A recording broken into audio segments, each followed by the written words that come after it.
A atração a seguir é recomendada para todas as idades.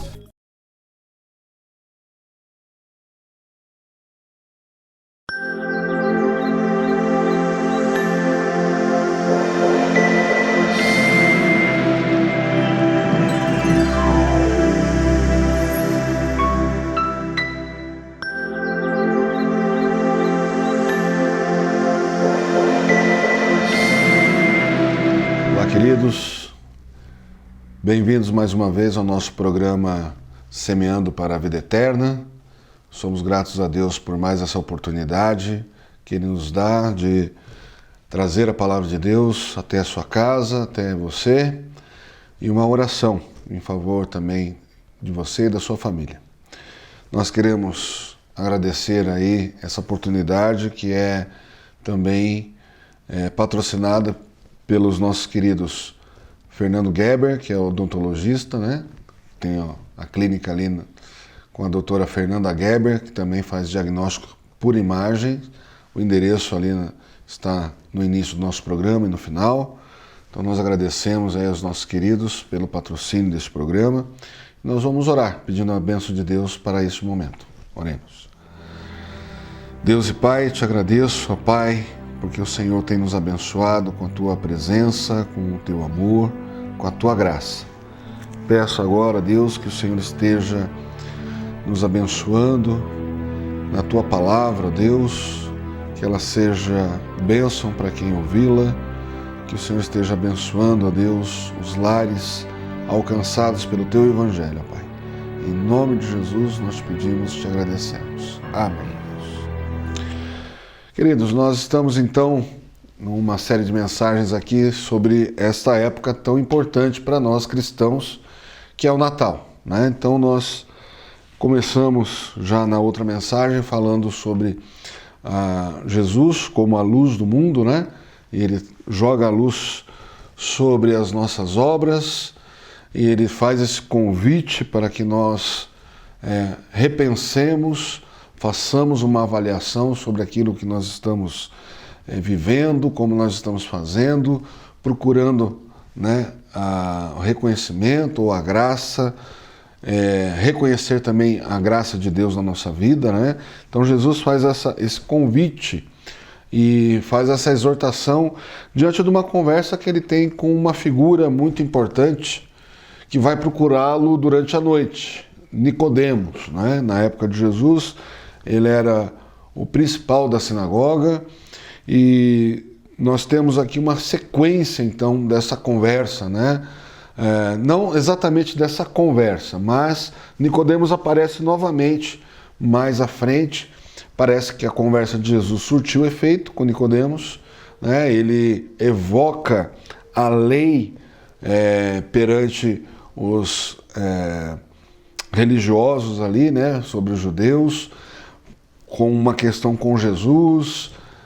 Jesus trata ali, no final da festa dos tabernáculos, né, ele se proclama o Messias, aquele que pode dessedentar o povo com relação a Deus, e ele é questionado, então, por essas autoridades religiosas, mas Nicodemos sai em defesa de Jesus, né?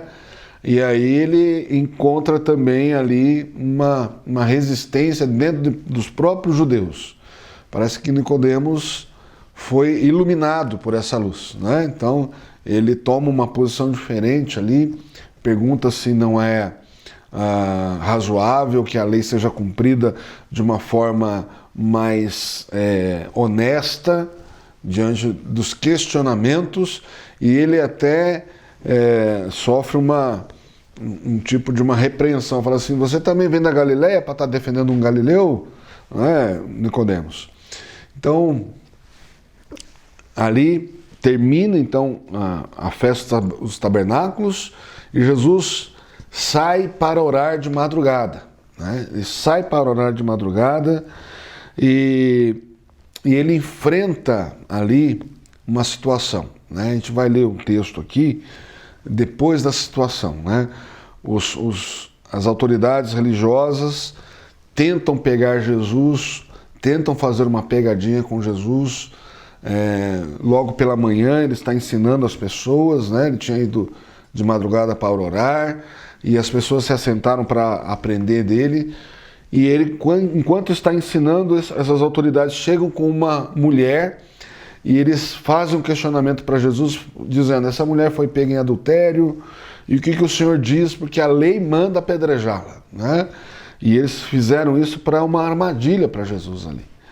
E Jesus, muito calmamente, não responde, começa a escrever no chão, e eles insistem na pergunta, né? Essa mulher foi pega em adultério, o que o Senhor diz? Porque a lei diz isso, né? E aí Jesus faz uma pergunta: aquele que estiver sem pecado, atira a primeira pedra, né? Eles questionam Jesus que a lei mandava apedrejar aquela mulher. Mas Jesus, com essa pergunta, né, que ele faz ali, quem estiver sem pecado que atire a primeira pedra, e o texto diz que acusados pela consciência, eles começaram a se retirar um por um. Porque a pegadinha deles a lei manda apedrejar essa mulher. Só que a lei começa dizendo assim: o homem que for pego em adultério, seja apedrejado. Ele e a mulher, não é? Então, acusados pela consciência, eles conheciam a lei, sabiam que a lei dizia de que o homem que for pego em adultério, esse será apedrejado, e a mulher que adulterou com ele também será. Então, o sujeito da oração principal é o homem, e o homem não estava ali, não é? Então, eles acusados pela própria consciência, sabendo que eles estavam dando um falso testemunho, eles já estavam em pecado, imputando essa culpa somente à mulher. Então, eles foram saindo um por um. Então, o texto nos dá a sequência disso, né, desse momento. No Evangelho de João, capítulo 8, depois que Jesus faz esse questionamento de quem estivesse sem pecado, que fosse atirar essa primeira pedra, eles se retiraram todos.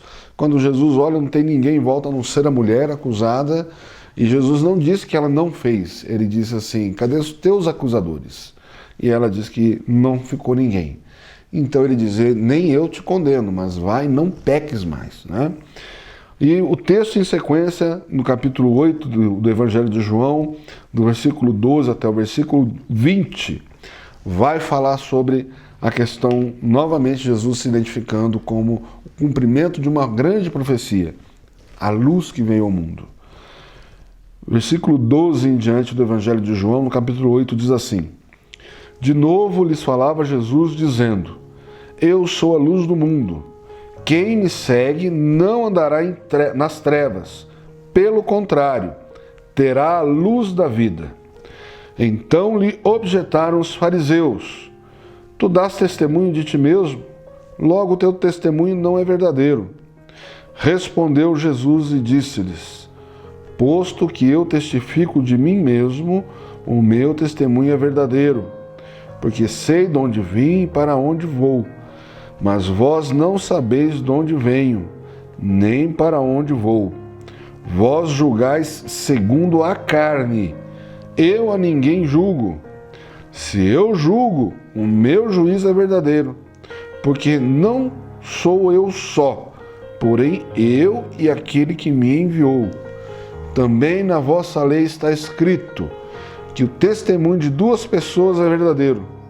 Eu testifico de mim mesmo, e o Pai que me enviou também testifica de mim. Então lhes perguntaram: onde está teu Pai? Respondeu Jesus: não me conheceis a mim nem a meu Pai. Se conhecesseis a mim, também conhecerias a meu Pai. Proferiu ele estas palavras no lugar do gasofilácio, quando ensinava no templo, e ninguém o prendeu, porque não era ainda chegada a sua hora. Amém. Queridos, nós temos então a sequência desse texto, no momento ali emblemático que Jesus é colocado numa sinuca de bico, né, como se diz. Mas o meu assunto aqui é realmente a pessoa de Jesus, né? O significado do Natal. No Natal nós temos aí as comemorações, né? A nossa cidade está muito bonita, Lages, né? Com a Praça Nova, com enfeites de Natal e o tema do Natal, né? Natal Felicidade. E eu me lembro muito de um Natal, pouco tempo que eu fui passar ali em Gramado, e lá o Natal é chamado Natal Luz, né?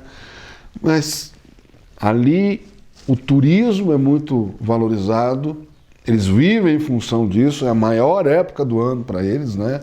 Gramado, então eles investem pesado ali, uma programação muito bonita, muito familiar, e o Natal Luz é realmente uma coisa tremenda, maravilhosa, nível internacional, né? Então, se você não foi ainda, recomendo que vai conhecer e que você aproveite esses momentos. É muito bonito. Nós estamos com saudade já, eu e a minha família, de voltarmos lá.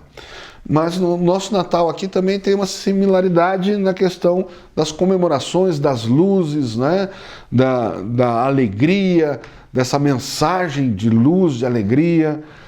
E comparando, né, olhando para o Natal Luz, vamos dizer assim, é essa mensagem mesmo, Natal Luz, que traga essa luz, que traga essa mensagem de amor, de paz, do nascimento de Jesus, né? Apesar de nós termos misturado aí toda a tradição norte-americana com relação ao Papai Noel, com relação às festividades, ao imaginário popular.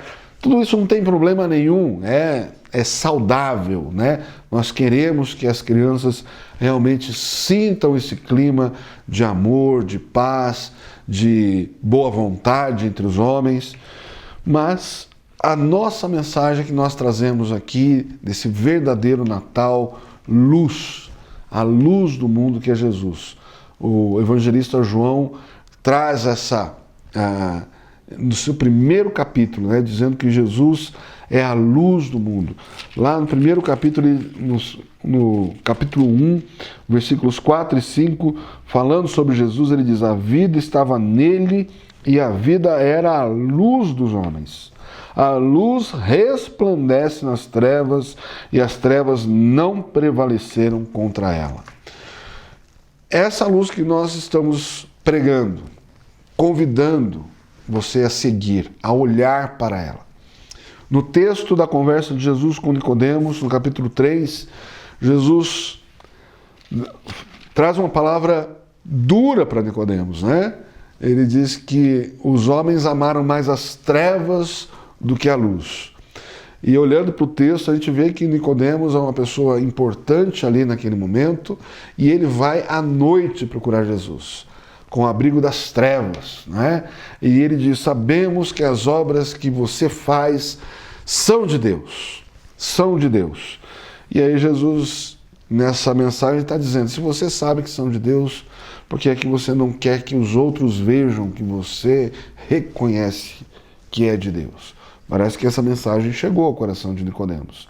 Como eu disse, ele muda a sua postura, né? E ele diz que os homens que apresentam as suas obras para a luz, elas são aprovadas porque feitas em Deus. Então o convite de Jesus para Nicodemos é: traga as suas obras para a luz. Apresente diante de Deus e dos homens aquilo que você crê. O convite de Jesus era esse, não foi apenas uma severa repreensão para aquele momento, mas uma reflexão para o que ele estava fazendo, para ele pensar aquilo que estava fazendo. E deu o resultado. Nicodemos enfrenta as autoridades dizendo, evocando a lei de acordo com o prisma de Deus, que ele tem o direito, que Jesus poderia sim ser inquirido, mas de acordo com a lei de Deus, né? Com todo o seu direito de resposta, o seu direito de testemunho. Então essa mudança de Nicodemos se dá através dessa conversa que teve com Jesus. E a gente, quando se encontra com Jesus, a gente não sai do mesmo jeito, né? A gente sai questionando quem nós somos, o que nós estamos fazendo, e esse questionamento é que deve acontecer de uma forma saudável, porque é o Espírito Santo jogando essa luz, abrindo os nossos olhos espirituais.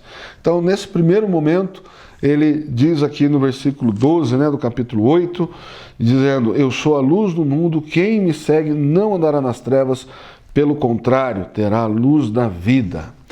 E essa linguagem que o evangelista João traz sobre a luz, sobre Jesus sendo a luz, a gente já via lá no Antigo Testamento, no Salmo 119, 105, que diz assim: lâmpada para os meus pés é a tua palavra e luz para o meu caminho.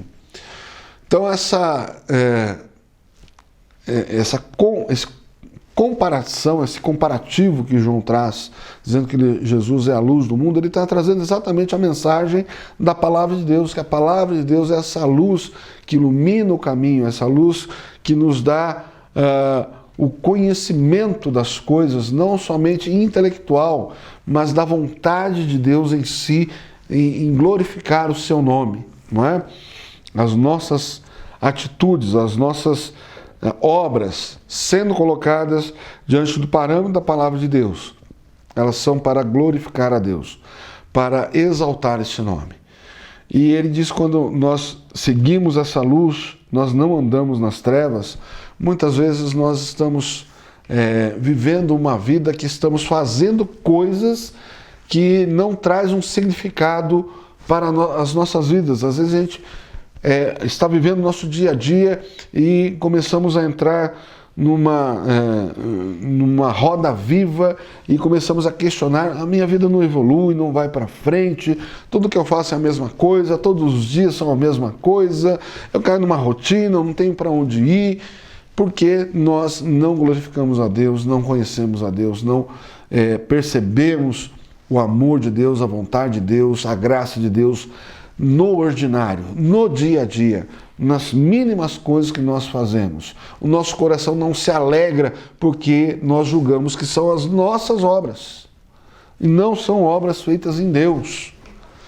E isso muda toda a perspectiva de uma realidade, a realidade da nossa vida, que tem um propósito, que é glorificar a Deus. Então muitas vezes nós ficamos presos num cativeiro intelectual e de uma vida que não glorifica nada, que se sente inútil, inutilizada, sem um fruto próprio. Por quê? Porque esse fruto não está sendo direcionado a quem devida à glória, como Jesus fez. Jesus, quando ele vai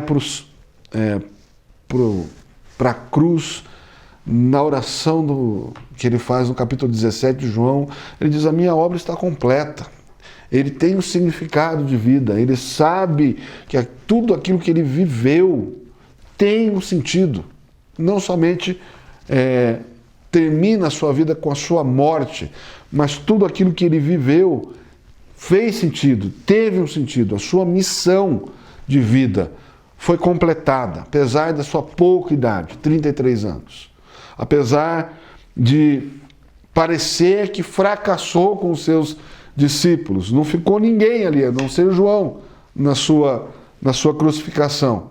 Foi traído, abandonado, mas ele tinha a plena convicção de tudo que aquilo que ele fez foi para glorificar o Pai, e realmente o resultado foi esse. Estamos nós aqui 2000 anos depois, falando sobre esta obra maravilhosa que teve esse significado, tem esse significado tão santo e positivo para a nossa vida, que foi a vida e a obra de Jesus, e ele realmente cumpriu aquilo que a profecia lá em Isaías 9 estava dizendo. E eu vou ler Isaías 9 aqui para a gente contemplar a beleza dessa mensagem no seu todo, né? Então Isaías 9, que tem o final do texto é bem conhecido, mas ele começa exatamente falando sobre a nossa necessidade de enxergar a verdade, de sermos iluminados pela vida de Jesus. Que diz assim: mas para a terra que estava aflita, não continuará a obscuridade. Deus, nos primeiros tempos, tornou desprezível a terra de Zebulon e a terra de Naftali, mas nos últimos tornará glorioso o caminho do mar, além do Jordão, Galileia dos gentios. O povo que andava em trevas viu grande luz, e aos que viviam na região da sombra da morte resplandeceu-lhes a luz. tens multiplicado este povo, a alegria lhe aumentaste. Alegrem-se eles diante de ti, como se alegram na ceifa e como exultam quando repartem os despojos. Porque tu quebraste o jugo que pesava sobre eles, a vara que lhes feria os ombros e o cetro do seu opressor, como no dia dos midianitas. Porque toda a bota com que anda o guerreiro no tumulto da batalha e toda a veste revolvida em sangue serão queimadas, servirão de pasto ao fogo.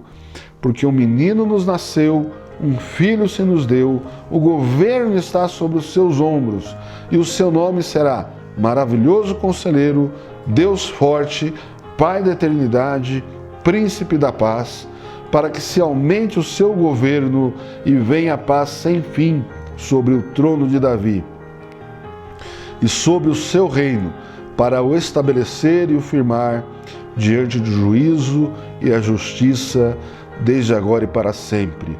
O zelo do Senhor dos Exércitos fará isto.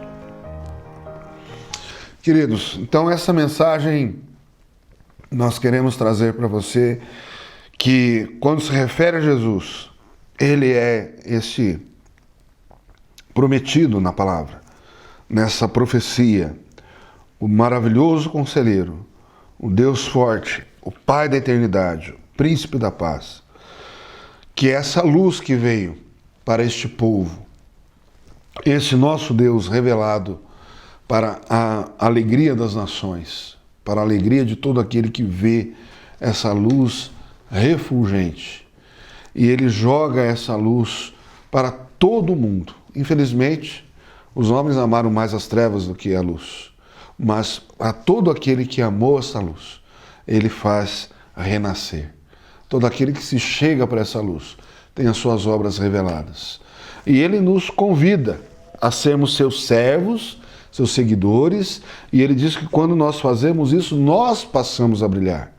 Ele diz, vocês são o sal e a luz do mundo, não é? E essa luz, ela não é para ser escondida debaixo de um alqueire, é para ser colocada no alto, para brilhar, para levar aos outros essa mensagem de alegria, de paz e de luz.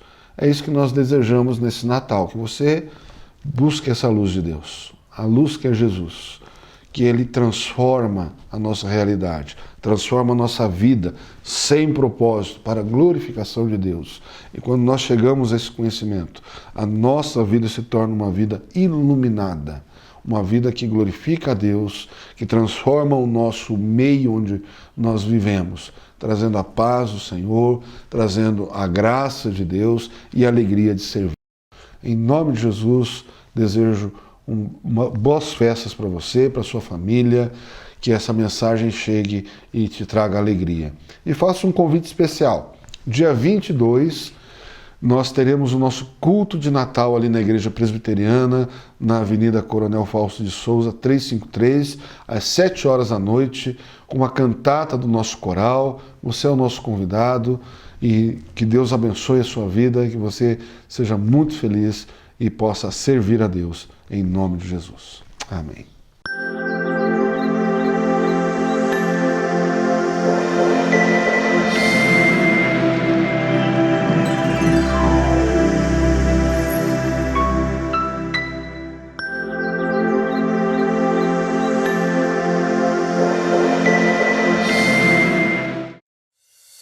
A Igreja Presbiteriana do Brasil é fruto de uma ação missionária da Igreja Norte-Americana que enviou o jovem pastor Ashbel Green Simonton ao nosso país em 1859, com o profundo desejo no coração de apresentar o Evangelho da graça de Jesus aos brasileiros.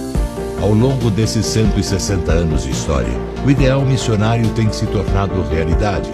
E a partir do seu compromisso com a integridade bíblica em uma perspectiva teológica reformada e com o propósito de fazer a diferença na sociedade, a IPB tem sido um instrumento usado por Deus para alcançar e transformar a vida de milhares de pessoas no Brasil e no mundo. A Igreja Presbiteriana em cada cidade, com suas escolas, hospitais, projetos sociais e missionários, cumpre a sua missão visando a glória de Deus. Igreja Presbiteriana, há 160 anos, evangelizando o Brasil.